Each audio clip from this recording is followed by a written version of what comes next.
O vienas svarbiausių darbų, tai čia atliktas, čia širdutėj.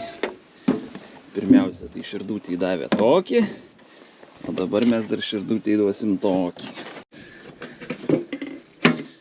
Daug tepalų esu bandęs visokiausių, bet pirmą kartą tepalai kvepiantis tokiais citrusiniais vaisiais. Čia sakė dėl to, kad nepadirbinėtų. Jeigu nusipirksit Hado tepalų ir pauostysit ir jie nekvepės, vadinasi, jie yra padirbti greičiausiai. Tepalas su revitalizantu atnaujina metalą, bet kadangi padidintos rizikos pas mane viskas, tai dar suduosime tokį revitalizantą varikliui. Ir iš karto galėsim ant skydelio parašyti, kad atsukta rida iš tikro 50 000 kilometrų. Atnaujina visus indeklus, visus tarpelius, stūmoklynę. Tikrai visi automobilistai, man atrodo, žino šitą gamintoją.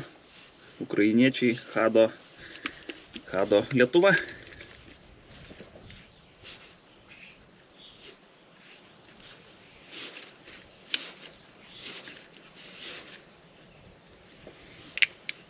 Norėdamas netidarysi.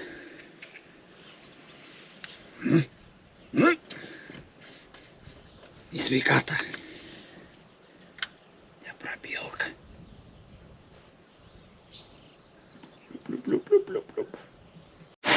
Murkia katiniukas.